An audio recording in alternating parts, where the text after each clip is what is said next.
If you'd like to make your NFL games a little more interesting, you've come to the right place. It's the Even Money Podcast with Ross Tucker and Steve Fezzik. Yeah, Vegas, baby, Vegas. It is the Even Money Podcast presented by DraftKings Sportsbook. And if you can tell that I'm happy and excited, it's because both of the bets for Steve Fezzik and I came through in the Super Bowl. We finished well into the black yet again for the 2020 season. We'll get into that a little bit later, but it feels good to make money for you guys. Going to have an awesome off season here. There really is no off season. I mean, today we will recap our Super Bowl bets and the Super Bowl props to some extent. On the Fantasy Feast podcast, we'll dive more into some of the player props and start to talk a little bit about best ball moving forward on the Fantasy Feast. I am Ross Tucker, the former NFL offensive lineman, 5 teams, 7 years. We'll also do a little bit of a season recap today, not only from our bets and how we did for the year, but are there other things we can take away, lessons learned moving into 2021. I'm at Ross Tucker NFL, Twitter, Instagram, Facebook. The show itself is part of the at Ross Tucker Pod podcast network. So check it out on Twitter and Instagram at Ross Tucker Pod. You can always, and I mean always, watch us now on YouTube, youtube.com/Ross Tucker NFL. We even have a new YouTube exclusive show. I should mention, take advantage of any of our sponsors, especially the DraftKings Sportsbook app. And you can ask Steve any question you want. Just email me, ross@rosstucker.com. Who's Steve? Most of you already know. Steve Fezzik, the only 2-time winner of the Super Bowl of professional football gambling. It is known as the Super Contest at the Westgate out in Las Vegas. Anybody who's anybody participates and knows about the Super Contest, and Steve has won it twice.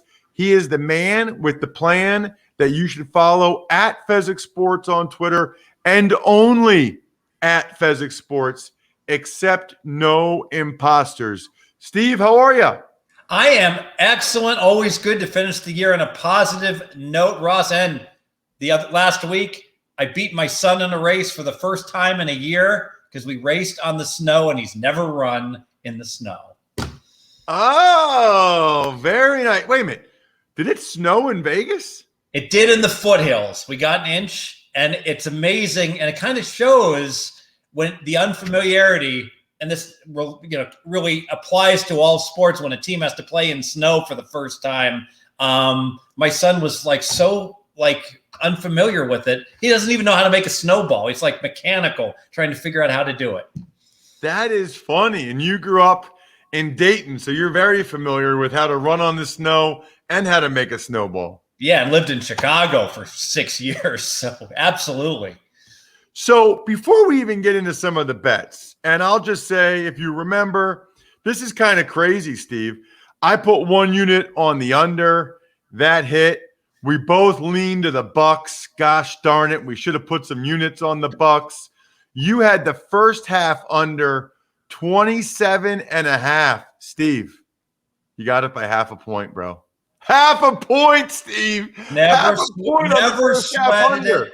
Never was a sweat. Hey, it should have landed 20, except for Andy Reid apparently took all the analytics information and just tossed it into the garbage can. One of the worst timeouts I've ever seen in the Super Bowl. All right, well, I want to get into that in a little bit. Save that for a second. But here's what's crazy. You and I both finished the year, Steve, up 7 units. We tied. We pushed for the season. We were both up 7 units. You got 2 units. I got 1. I mean, you're the math guy. What are the odds of that? And I mean, I think I put out you made 182. No. Yeah, you made 189 or 182 bets, or you put out 182 units. I put out 225, and we both are up exactly 7. And it shows the importance of getting the hook. If you bet Ross Tucker plus a half unit, you head to the window shopping the good number. It's a great point. It's a great point. All right, I will say this, though. Before we dive into some of the specific bets and Andy Reid and some of the props, we got to talk about this, Steve.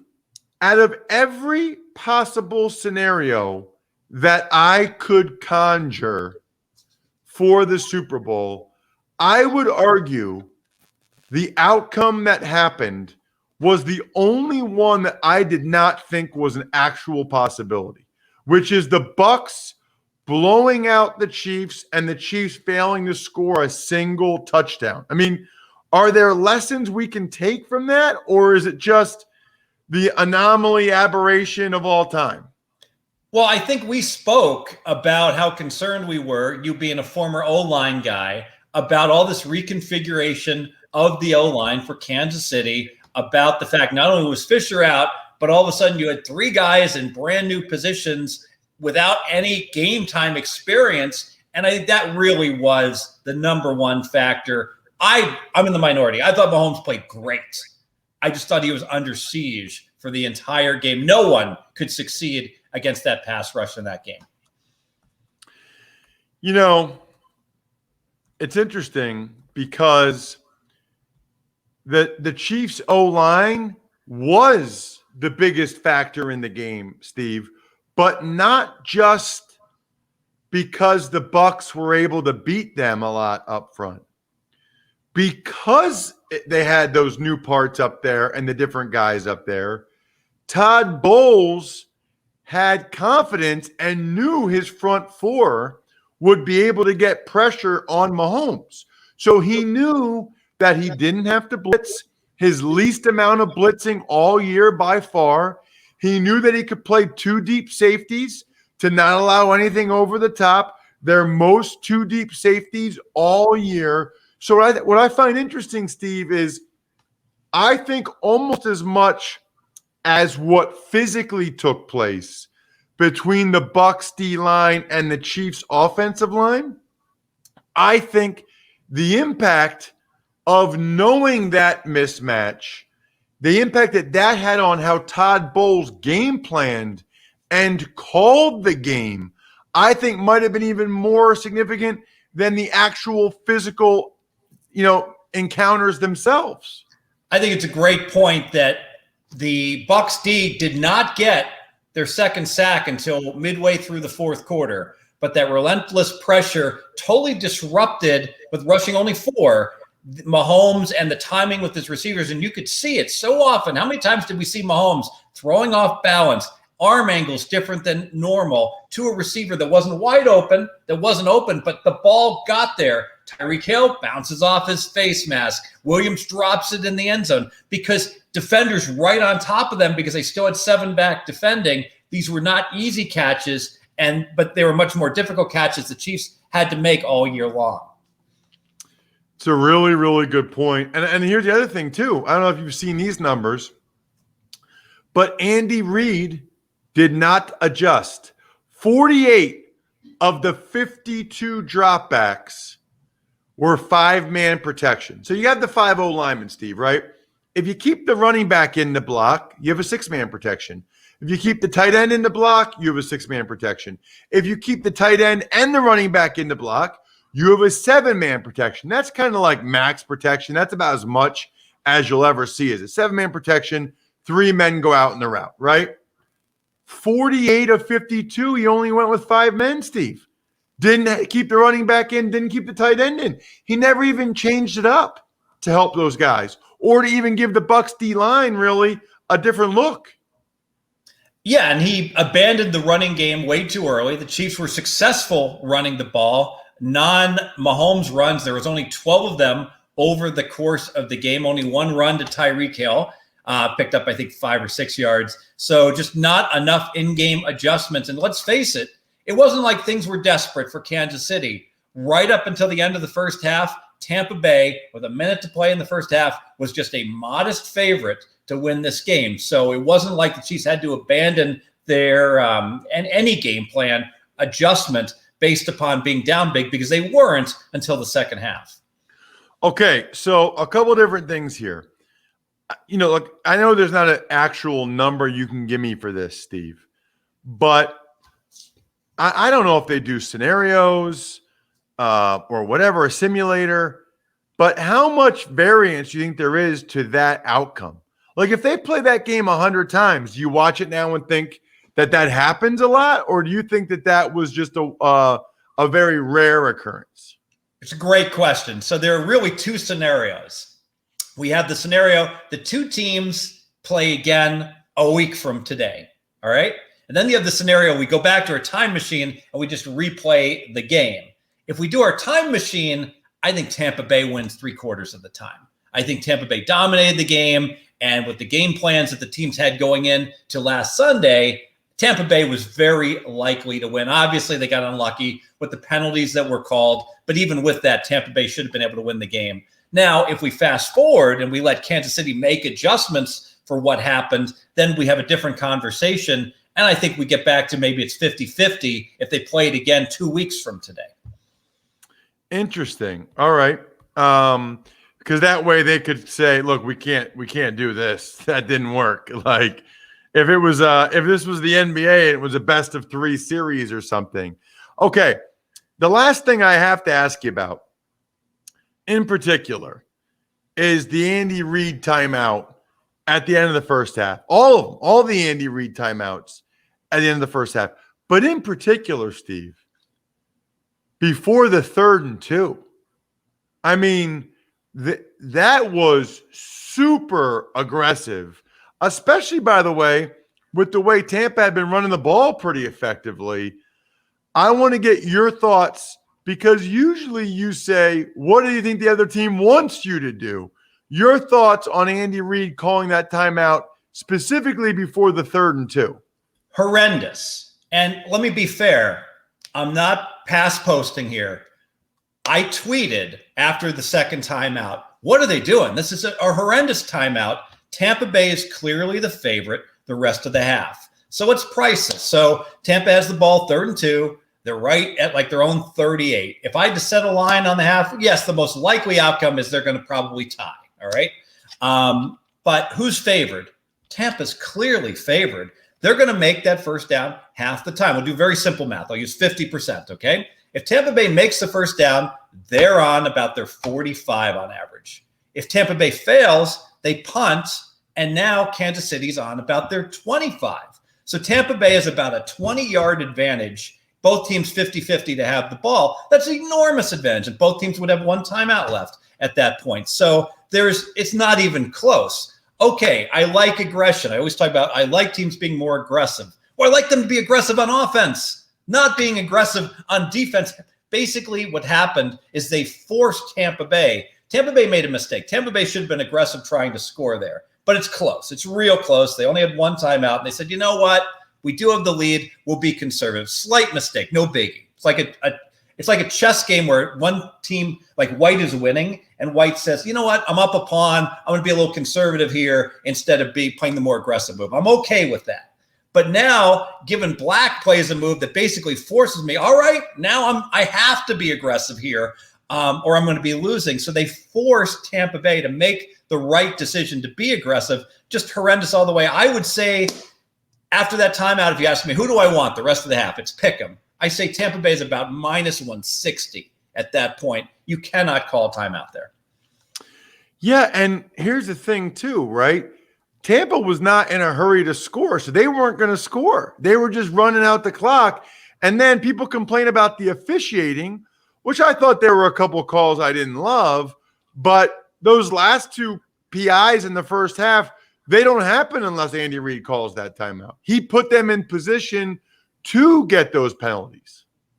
Yeah, and you're not playing against some junior varsity quarterback here. I mean, you're playing against Tom Brady in the Super Bowl. It's almost like they completely disrespected Brady. It was like Mason Rudolph was their opponent by calling that timeout. It's 3rd and 2.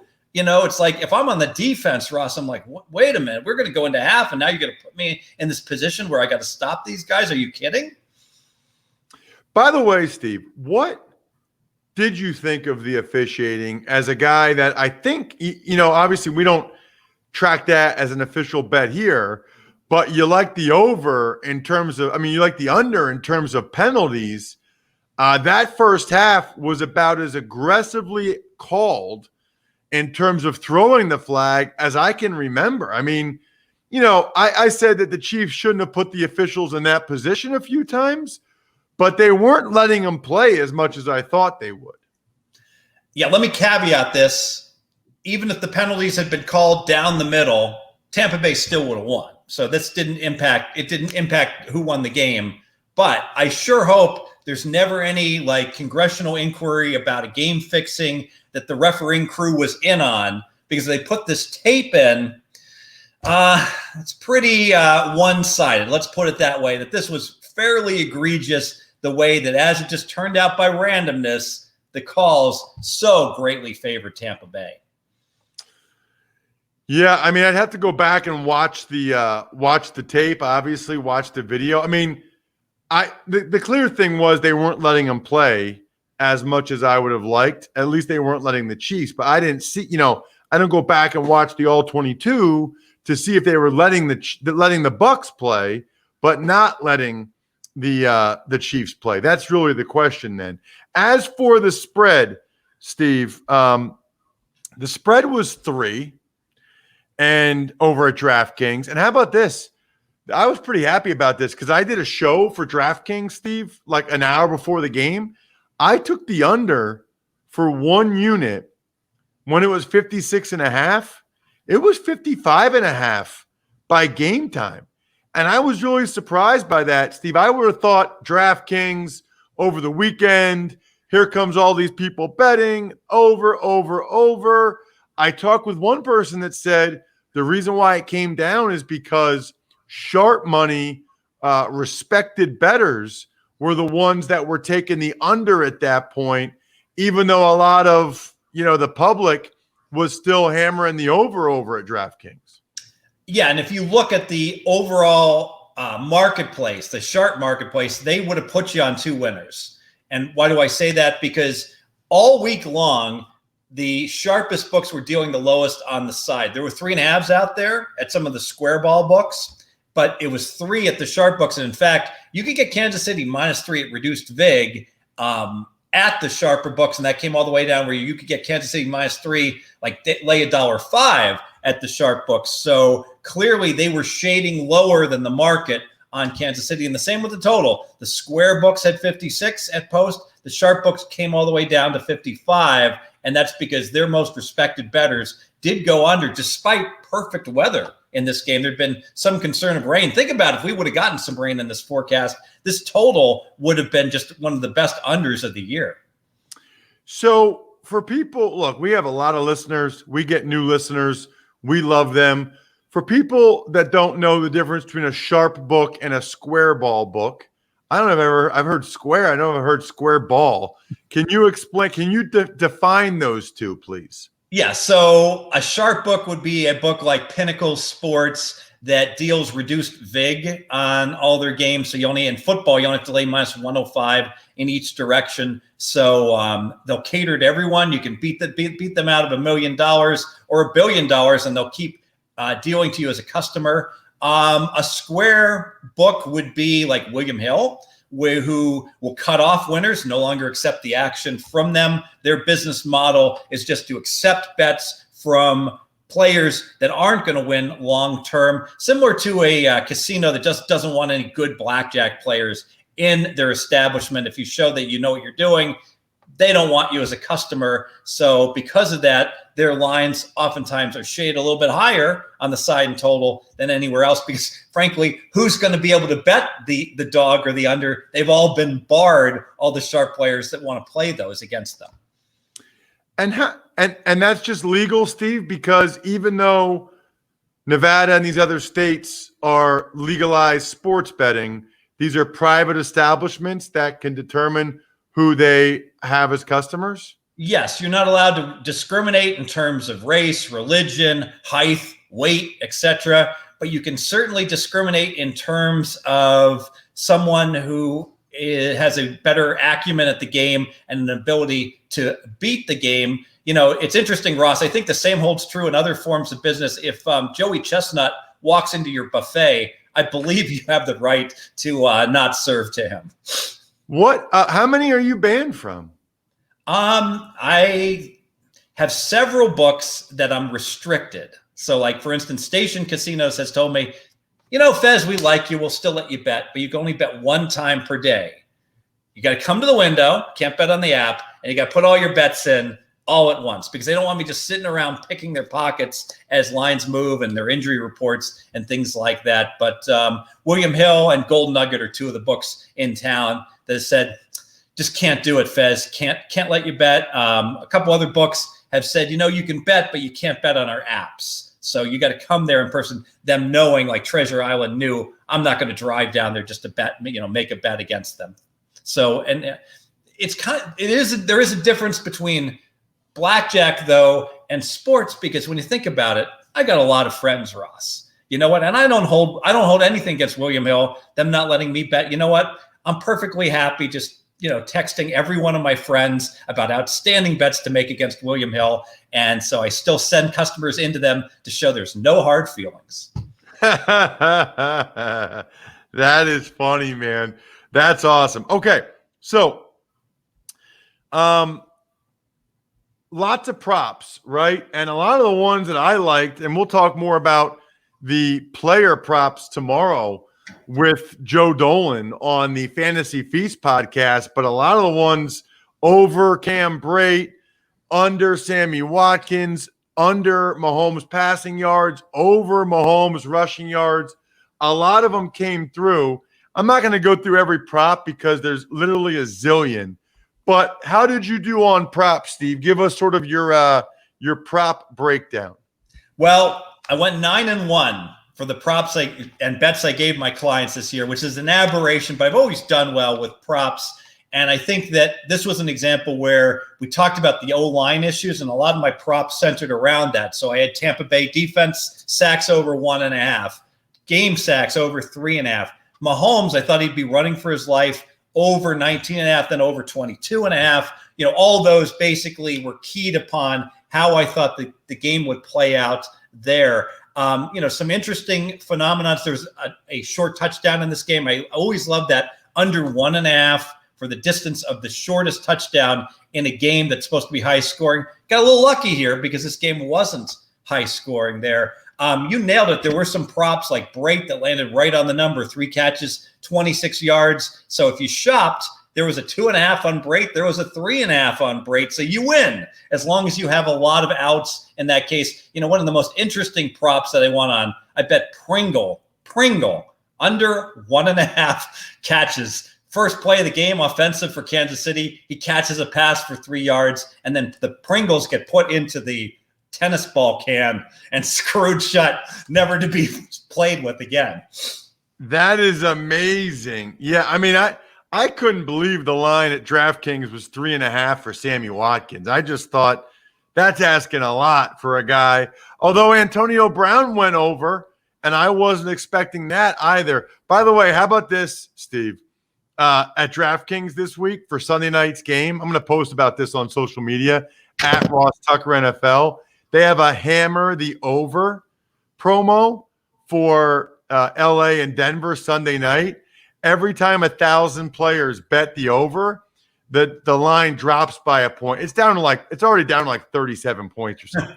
The over under or whatever. So make sure you use the code Ross when you hammer the over for LA and Denver on the DraftKings Sportsbook. Please use the code Ross, hammer the over.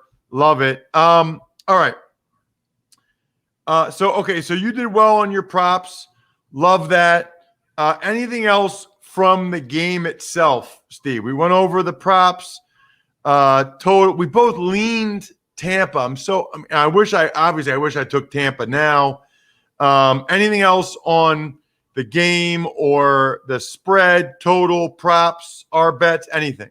Well, I bet Tampa to punt first. I bet Tampa to cover the first quarter, and I bet Tampa to start with the ball. And this was all based upon every team in the NFL defers when they win the coin toss, except Tampa week 16 and 17. When they won the toss, they took the ball. That's the last 2 times they won the toss. They've lost the toss every playoff game.